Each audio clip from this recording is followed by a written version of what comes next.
I knew the axe was falling the moment I walked into the conference room and smelled the distinct, cloying scent of desperation by Chanel coming off the new CEO. Claire, the founder's daughter and a woman whose business acumen was entirely inherited alongside her daddy's hairline, was sitting at the head of the table like she was waiting to order a mimosa at brunch. The air conditioner in the boardroom was humming a low, mournful tune, probably grieving the death of common sense in this building. I took my seat, placed my phone face down, and waited for the circus to start. It didn't take long. Claire didn't believe in warm-ups, she believed in disruption, which is corporate speak for I'm going to break things I don't understand and blame the IT department. She cleared her throat, a sound like a jagged pebble rattling in a tin can. Michelle, she said, flashing a smile that was all teeth and no warmth, like a shark that had just paid for veneers. We've been reviewing the Q3 operational redundancy metrics. It seems your position as chief infrastructure architect is, how do I put this, legacy baggage. I didn't blink. I've been in this game for 20 years. I've survived dot-com busts, housing crashes, and a marriage to a man who thought investment portfolio meant buying scratch-offs at the gas station. You learn to spot a hustler a mile away. Speaking of spotting things early, if you're digging this confession so far, go ahead and smash subscribe button and drop a like. It keeps the servers running, unlike what's about to happen in this story. Anyway, back to the execution. Legacy baggage, I repeated, my voice flat. It's a Texas drawl, slow and heavy, the kind that sounds polite until you realize it's wrapping around your throat. Is that what we're calling the financial backbone of this entire company now? Because last I checked, my baggage process is about $40 million a day in client transactions. Claire laughed. It was a practice sound, airy and dismissive, the kind of laugh you learn at a Swiss finishing school. Oh, Michelle, we're moving to the cloud. We're pivoting to a decentralized, AI-driven model. Your on-premise mindset is just cute, but it's obsolete. Effective immediately, your role is eliminated. She slid a manila envelope across the mahogany table. It stopped exactly 3 inches from my hand. The other board members, men I had made rich, men I had saved from federal audits, men who had eaten brisket at my backyard barbecues, stared at their shoes. Cowards, all of them. They knew what was coming and they let the net baby pull the trigger because they were terrified of her father, Harold. I didn't reach for the envelope. I didn't shout. I didn't cry.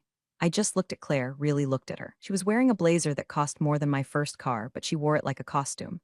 She didn't know how the sausage was made, she just liked eating the hot dog. You're firing me, I stated, not asking. I'm liberating you, she smirked, tapping her manicured nails on the table. Hand over your badge and laptop, Michelle. Security will escort you out. We need to focus on fresh energy. Youth, innovation. I stood up slowly. My knees popped. Reminder of 45 years on this earth, 20 of them spent hunched over server racks and coding until my eyes bled. I reached into my purse, pulled out my badge, and dropped it on the table. It made a plastic clack that echoed in the silence. Claire, I said, my voice dropping an octave. You have exactly 10 minutes. She blinked, her smile faltering for a microsecond. Excuse me? 10 minutes, I repeated. That's the heartbeat interval. You have 10 minutes before the servers I own, the ones you think are legacy baggage, stop receiving the handshake signal from my encrypted key. Once that signal stops, the transaction gateways lock down. Everything freezes. Payroll, vendor payouts, client processing, all of it. The room went deadly silent. Even the AC seemed to hold its breath. Don't be dramatic, Claire scoffed, rolling her eyes. IT has full control. We have passwords. You have passwords to the dashboard, I corrected gently. You don't have the lease to the engine. You see, Claire, you didn't read the founding documents. You didn't read the vendor contracts. You were too busy rebranding the logo to realize that North Star Systems doesn't own the transaction servers. I do. I turned to the rest of the board. I'd suggest you gentlemen check your email. I sent over the lease termination notice 5 minutes ago. Since my employment is the condition for the active lease and my employment just ended, I checked my watch. You have 7 minutes left. Get out. Claire shrieked, her face flushing a blotchy, ugly red. Get her out of here. Security. 2 beefy guards stepped forward. I didn't make them touch me. I smoothed my skirt, picked up my purse, and walked to the door. I paused with my hand on the brass handle. You might want to call your dad, Claire, I said over my shoulder. Tell him he owes me for the brisket. I walked out of that boardroom and into the hallway. The fluorescent lights buzzed overhead. The carpet smelled like industrial cleaner and lies. I didn't look back. I walked straight to the elevator, pressed the button for the lobby, and waited. My heart wasn't racing. My hands weren't shaking. I felt a cold, calm clarity settling in my chest like a block of dry ice. They thought I was just an employee. They thought I was a line item on a spreadsheet that could be deleted to boost the quarterly bonus pool. They didn't understand that I wasn't just working at North Star Systems. I was North Star Systems, and they had just unplugged life support. I stepped into the elevator and watched the doors slide shut, cutting off the view of the receptionist who was frantically answering a ringing phone. The descent began, 10 floors down to the lobby. By the time I hit the ground floor, first timer would expire. By the time I got to my car, the first client would get an error message. I walked out into the humid Texas heat. The sun was blinding, reflecting off the asphalt of the parking lot. I put on my sunglasses, tortoiseshell, polarized, expensive, and unlocked my truck.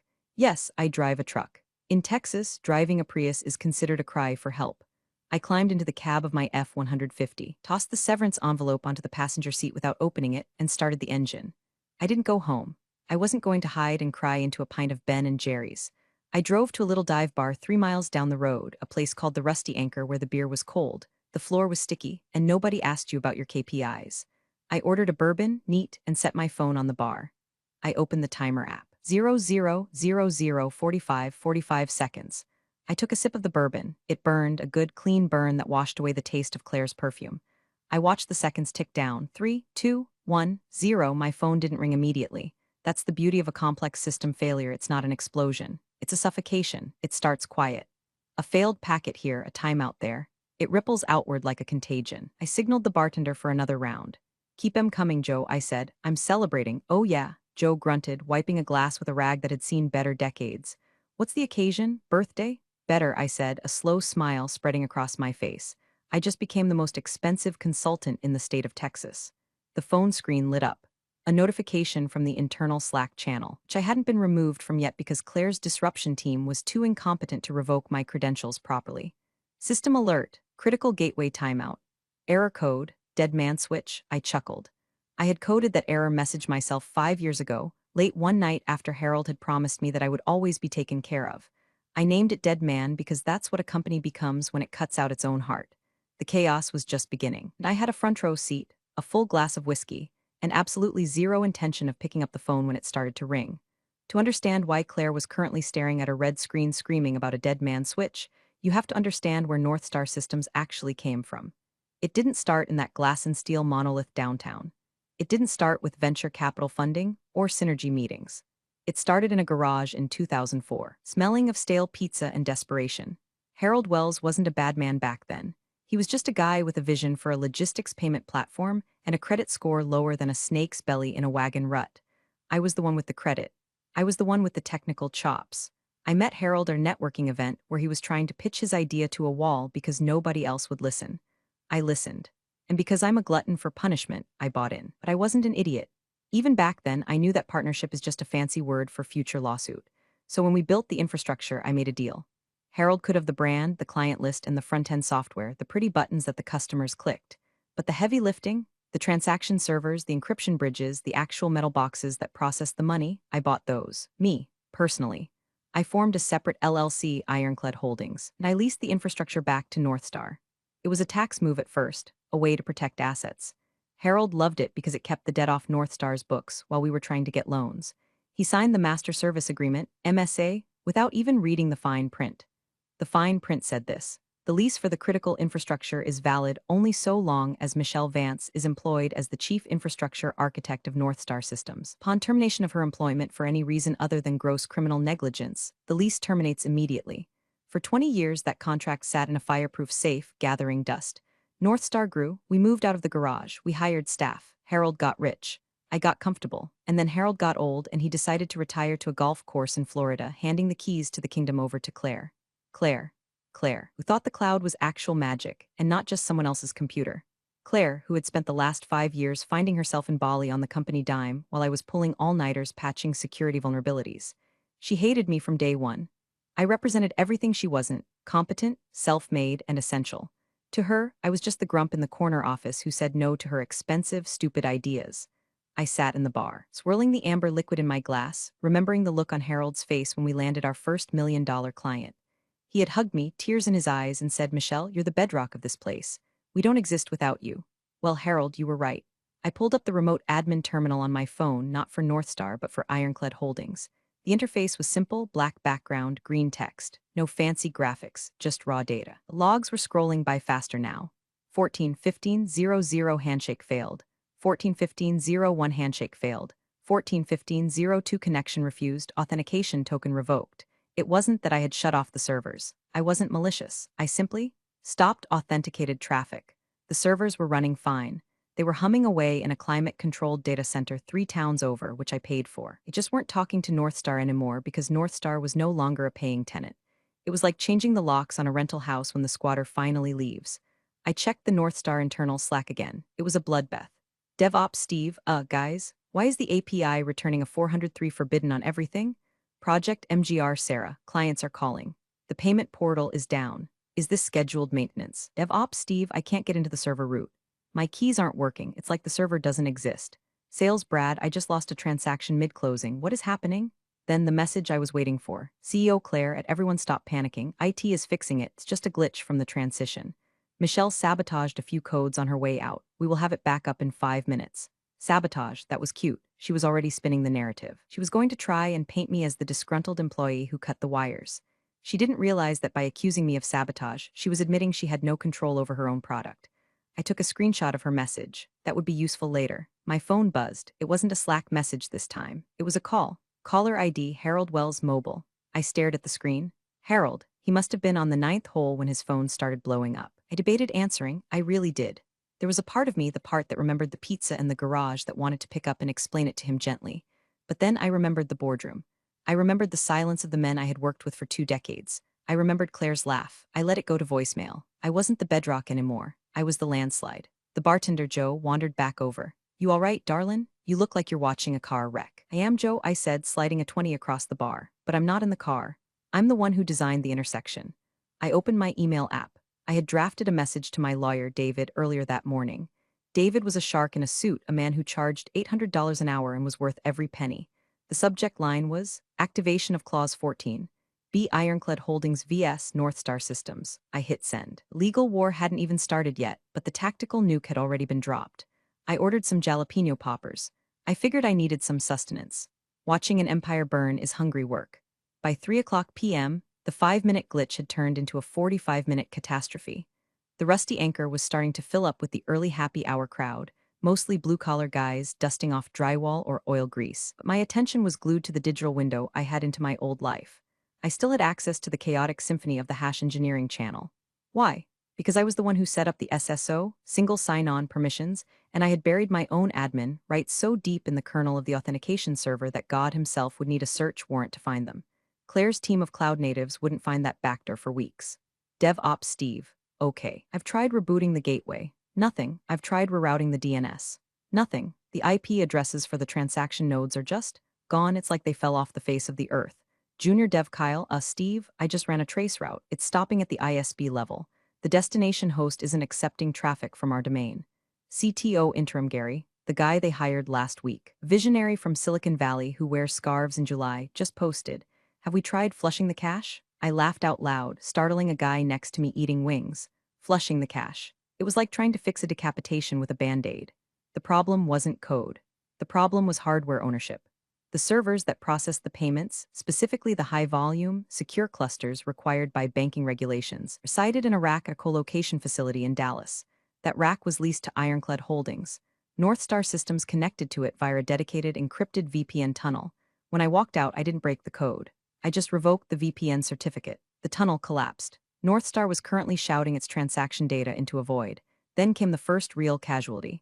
Sales VP Karen, no relation to the meme, but acts like it Claire. The Bank of Annieville just called. Their customers are getting transaction declined on every swipe at the grocery store. They are threatening to pull the contract. That's a $4M account, do something.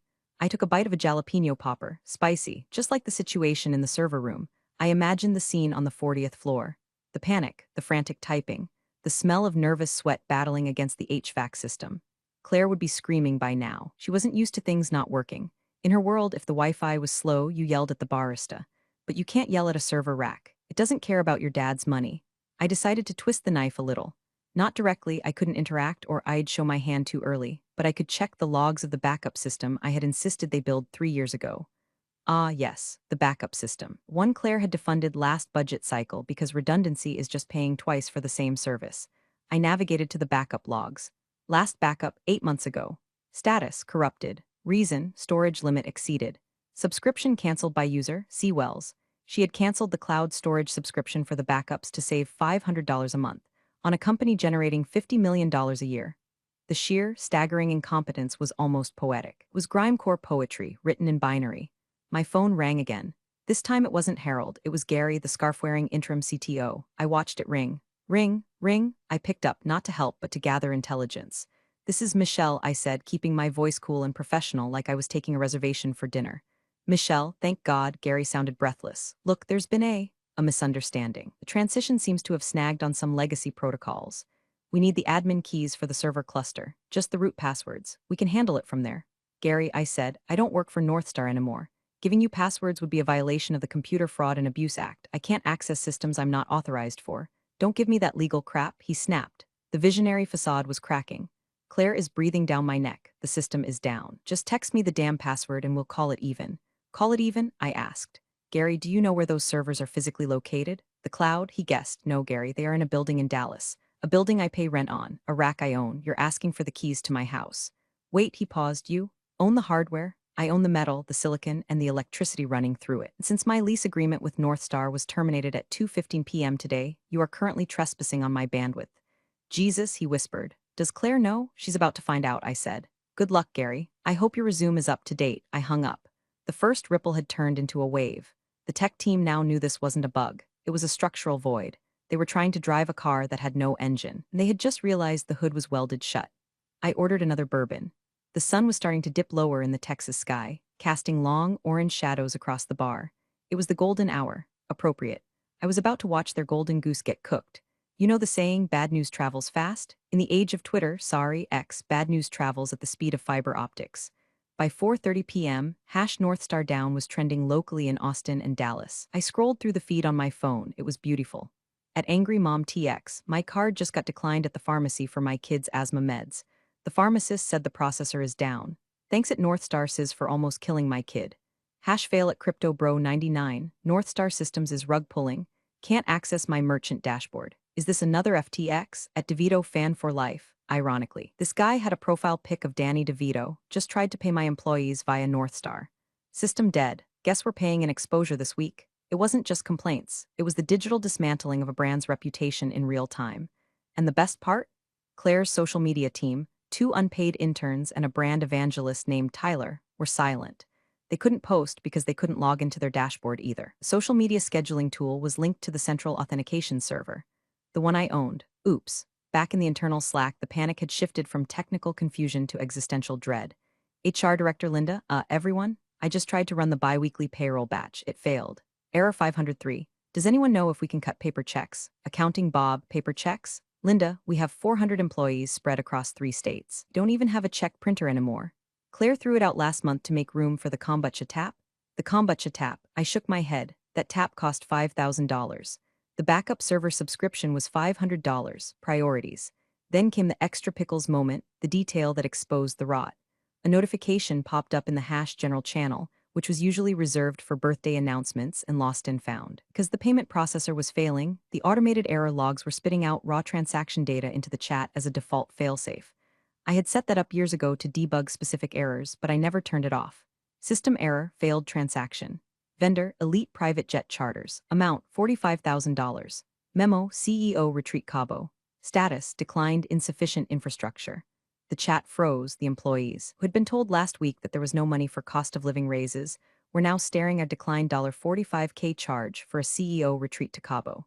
Senior Dev Mike, Cabo? I thought she was at a strategic partner summit in Houston. Marketing Jen, we laid off 3 designers yesterday to streamline costs. Dev Ops Steve, I'm done. I'm literally watching my rent money vanish while she tries to fly to Cabo. Does anyone have Michelle's number? She's the only one who actually did anything around here. I sipped my drink. The mutiny wasn't being led by a charismatic revolutionary. It was being led by a failed jet charter payment. It was grime-core reality. The dirty laundry wasn't just aired, it was being live-streamed to the people whose livelihoods were being laundered. Suddenly, my access to Slack cut out. Connection lost. They had finally found the kill switch for my account. It took them 3 hours. Frankly, I was disappointed. I expected better from Gary, but the damage was done. The screenshots were already circulating. I saw a screenshot of the Cabo transaction pop up on Twitter 5 minutes later, posted by an anonymous account named Northstar Exile. Claire wasn't just fighting a tech failure anymore. She was fighting a class war within her own building. I signaled for the check. The first phase was complete. The technical infrastructure was dead. Social capital was incinerated. Now it was time for the money men to get involved. I walked out of the bar into the cooling evening air. The Texas sunset was a bruise of purple and red across the horizon. I had a meeting to prepare for, not a scheduled one, but one I knew was coming. My phone buzzed, a text message. From David, lawyer, they just called. Their general counsel is threatening a temporary restraining order and an injunction. I told them to read clause 14. B again, they hung up. I think they're crying. I typed back, let them cry, it hydrates the skin. I got into my truck. The engine roared to life, a deep, reliable sound. Unlike North Star, my truck worked because I took care of it. I maintained it. I respected it. Claire treated her company like a rental car she bought insurance for. She was about to find out that acts of God don't cover acts of Michelle. Harold Wells was a man who believed in handshake deals and the sanctity of a golf handicap. He was currently in Naples, Florida, wearing linen pants that cost more than my mortgage payment, likely nursing a scotch and staring at the Gulf of Mexico. I could picture him perfectly. He'd be holding his phone like it was a grenade that had just had the pin pulled. And it had. The first voicemail appeared on my phone at 5:15 p.m. I didn't listen to it yet. I drove home, a nice ranch-style place on 3 acres outside the city limits. I had bought it with the bonuses Harold gave me back when he still ran the show. It was quiet here. No sirens, no corporate buzzwords, just crickets and the distant hum of the highway. I poured myself a glass of iced tea. I was done with the bourbon for now. I needed a clear head for the end game and sat on my back porch.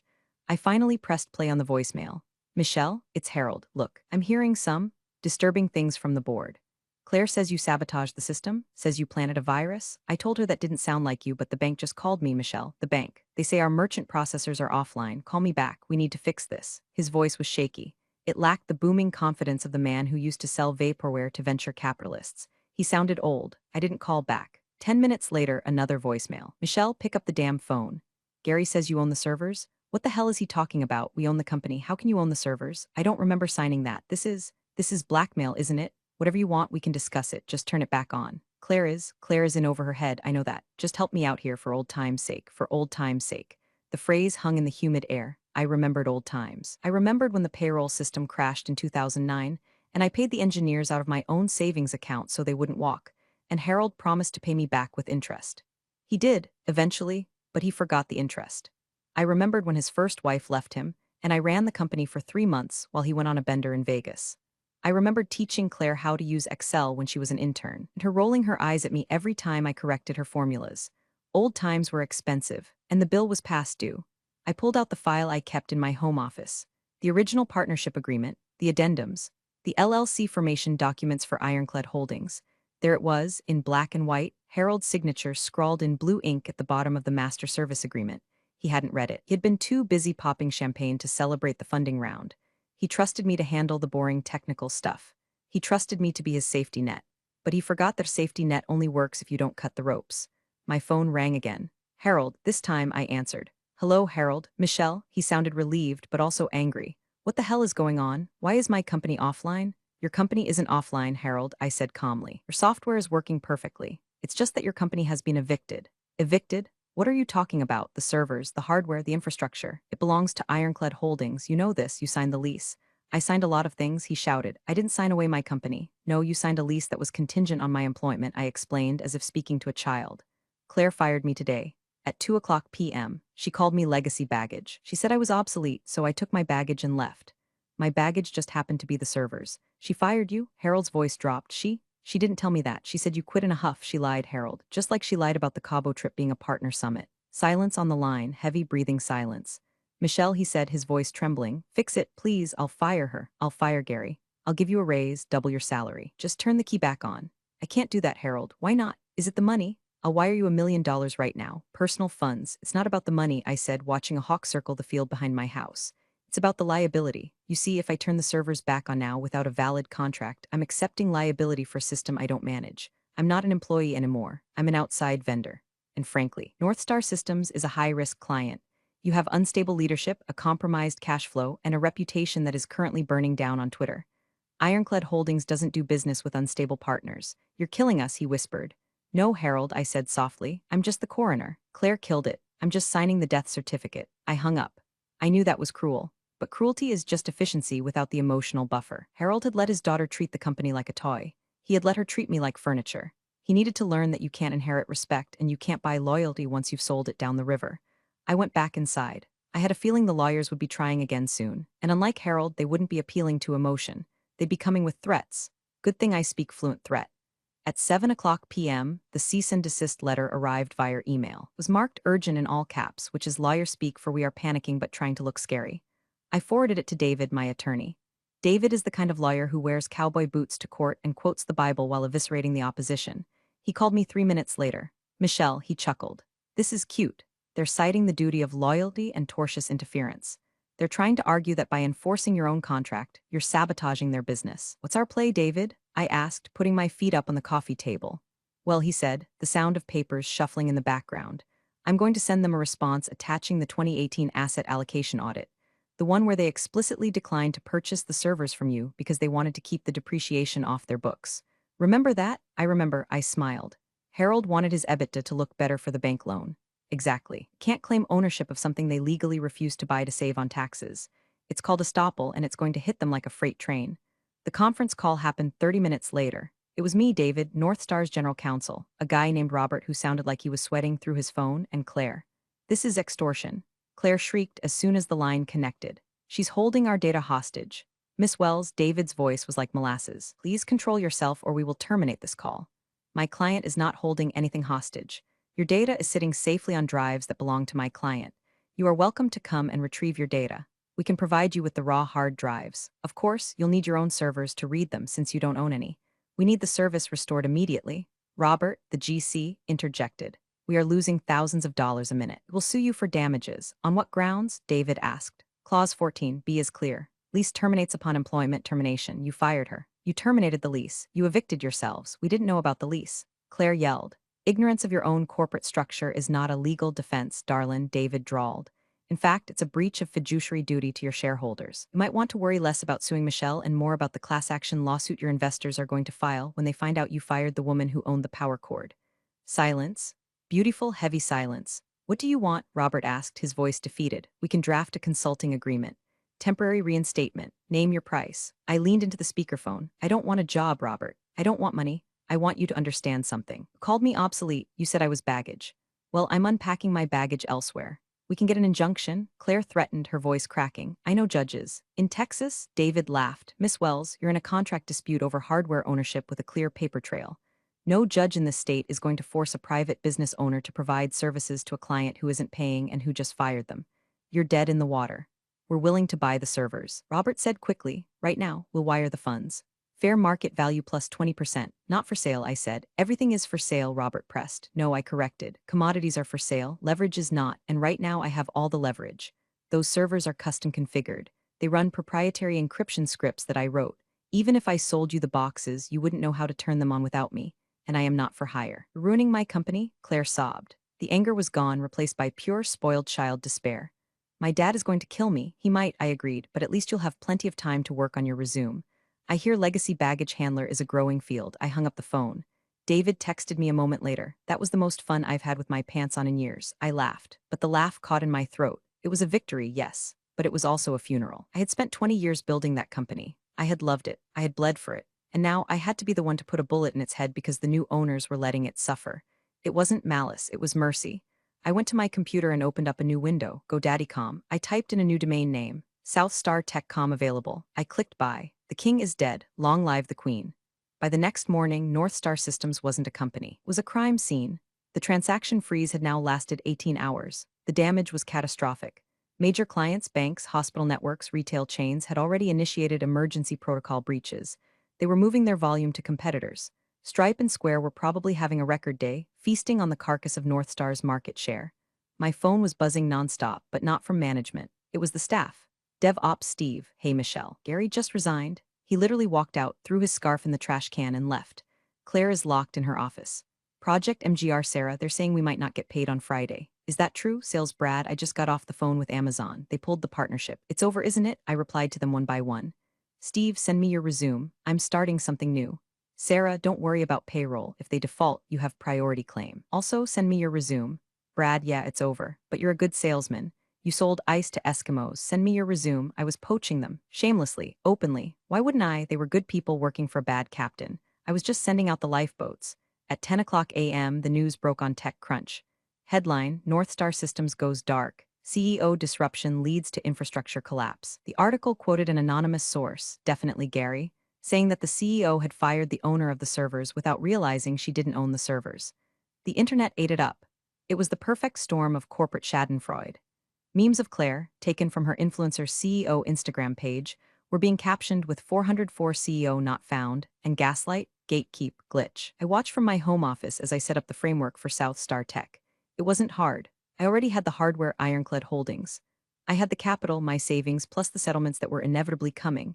And now I had the talent pipeline. I received an email from the biggest client North Star had, a national logistics firm called Trans Global. Their CTO, a guy named Marcus who I had known for years, sent a direct message. Subject, are you operational? Body, Michelle, we know what happened. We know who holds the keys. If you spin up a new instance under a new entity, we will move our entire volume to you. We trust the architect, not the logo. Let us know. That was the nail in the coffin. North Star wasn't losing clients to competitors. They were losing them to me, and I hadn't even printed business cards yet. I called Marcus back. Give me 48 hours to scrub the servers and reimage them with a new encryption key. I'll have you processing by Monday. Done, Marcus said. We're serving North Star with a breach of contract notice today. I hung up and looked at the whiteboard in my office. I drew a line down the middle. On the left, legacy baggage. On the right, future revenue. I started moving names from the left to the right. The office in downtown was probably in chaos. I imagined the empty cubicles, the ringing phones echoing in the void, the smell of fear and stale coffee. Claire was likely trying to spin this as a strategic pause, but nobody buys a pause when money is involved. Money likes speed. Money likes certainty. I was certainty. Claire was chaos. The irony was, if she had just treated me with a shred of respect, if she had just given me a gold watch and a consulting retainer, I would have handed over the keys. I would have trained her team. I would have retired to my porch and drank iced tea. But she had to be the alpha. She had to mark her territory. Well, she marked it all right. She marked it with gasoline and handed me the match. My driveway alarm chimed. Someone was at the gate. I checked the security camera feed. It was a black Mercedes. Harold's car. He looked terrible. He was wearing a rumpled polo shirt and he looked like he hadn't slept in a week, even though it had only been 24 hours. I buzzed the gate open. It was time for the final act. Harold walked up the flagstone path to my front door like a man walking to the gallows. I met him on the porch. I didn't invite him inside. My house was my sanctuary. He didn't belong there anymore. Michelle, he croaked. His eyes were red-rimmed. I flew back. Private charter. Cost me a fortune. Hello, Harold, I said, leaning against the doorframe. You look tired. Tired? He let out a harsh, barking laugh. I'm ruined. The stock dropped 60% this morning. The board is calling for my head. Claire. Claire is locked in her office crying. She does that when she doesn't get her way, I noted dryly. She's a child, Michelle, you know that. She's incompetent, I know that now. He took a step closer, his hands pleading. But you, your family, we built this, you and me, in the garage. Remember the pizza? Remember the code sprints? I remember. I said, I also remember you cashing out $20 million last year while I got an Employee of the Month plaque. I'll make it right? He insisted. Come back, name your title. CEO. You want to be CEO? It's yours. I'll fire Claire. I'll fire the whole board. Just come back and turn the servers on. I looked at this man. This man I had once admired. This man I had viewed as a mentor. I realized I didn't hate him. I just pitied him. He thought everything could be fixed with a deal. He didn't understand that trust isn't a renewable resource. Once it's gone, it's gone. Harold, I said softly, I can't come back. Why not pride? Don't let pride kill $1 billion company, Michelle. It's not pride, I shook my head. It's physics. The structure is gone. The clients have left. Trans Global signed with a new provider 10 minutes ago. His face went pale. Who? Who did they sign with? Me, I said. South Star Tech. Harold stared at me. His mouth opened, then closed. He looked like he had been punched in the gut. You started a competitor? I didn't start a competitor, Harold. I just kept doing my job. I provide infrastructure to clients who need stability. North Star couldn't provide stability, so the market corrected itself. You stole my clients, he accused, a flash of the old anger returning. I didn't steal anything, they called me. They called me because they know I own the engine. They know that when I say uptime, I mean it. They know that when you say innovation, you mean nepotism. He slumped against the porch railing. The fight drained out of him. He looked out at the oak trees in my yard. I should have never given it to her, he whispered. I knew she wasn't ready, but she's my daughter. What was I supposed to do? You were supposed to protect the company, I said. You were supposed to protect the people who worked for you. You were supposed to protect me. He looked at me, tears gathering in his eyes. I'm sorry, Michelle. I know you are Harold. I believe you. I stood up straight. But apologies don't reboot servers. What happens now? He asked, sounding like a lost child. Now, I shrugged. North Star files for Chapter 11. You liquidate the assets, the brand, the IP, the furniture. My lawyers will be in touch about the unpaid lease invoices. We'll be first in line as creditors. And you? I'm going to work, I said. I have a new company to run, and I have a lot of resumes to review. Your old staff needs jobs. Harold nodded slowly. He understood it was over. The legacy he thought he was leaving to his daughter was gone. He had traded a kingdom for a family photo op, and now he had neither. He turned and walked back to his car. It looked smaller than I remembered. I watched him drive away. I didn't feel triumphant. I didn't feel giddy. I felt clean. It was like scrubbing a dirty floor. The grime was gone. The surface was raw, but it was ready for something new. I went back inside and poured myself one last bourbon, to old times, and to being obsolete, 3 months later. The carcass of North Star Systems is still being picked over by the vultures in bankruptcy court. Claire was removed by the board 2 days after the collapse. Rumor has it she's back in Bali, healing her trauma and launching a podcast about toxic workplaces. The irony is thick enough to choke a horse. Harold had a minor stroke. He's recovering, but he's out of the game. He spends his days on the porch in Florida, probably wondering where it all went wrong. I sent him a card. I didn't sign it. South Star Tech is booming. We're operating out of a converted warehouse in East Austin. No marble tables, no kombucha taps, just rows of desks, humming servers, and the smell of coffee that actually works. I hired back 80% of the North Star engineering team. Steve is my VP of engineering. Sarah runs operations. They're making 20% more than they did under Claire, and they have equity. Real equity. Not phantom stock options that vest in a decade. We bought the North Star client list for pennies on the dollar during the liquidation auction. It was satisfying to sign that check. I basically bought my own life's work back for the price of a used Camry. I'm not the chief infrastructure architect anymore. I'm the owner, the CEO, the janitor if I need to be. I still drive my truck. I still drink bourbon. And I still keep that original contract framed on my wall. It's a reminder. People like Claire think power comes from a title. They think it comes from sitting at the head of the table. They don't understand that power is plumbing. It's the stuff you don't see. It's the wires in the wall. It's the sewer lines. It's the servers in the cold, dark room. As long as the shit flows and the lights turn on, nobody cares about you. But the second you turn the valve, the second you pull the plug, you realize who really runs the world. It's not the people in the suits. It's the people with the keys. I was sitting in my new office, listening to the hum of the my racks, when my phone buzzed. A LinkedIn notification. Claire Wells has viewed your profile. I smiled. I didn't view hers back. I blocked her. Then I put on my headphones, turned up some Danny DeVito Asmer, Don't Judge, It Centers Me, and went back to work. They called me obsolete. I call myself the upgrade. TLDR, CEO fired me thinking I was useless. Didn't realize I personally owned the servers running the company. I turned them off. Company collapsed. I started a new one with their clients and staff. Don't mess with the plumber. Real power doesn't need to shout. It operates with quiet, undeniable precision.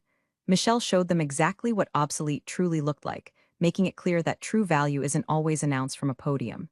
Its absence, however, leaves an undeniable void. Appreciate you all for sticking through this one. See you in the next story.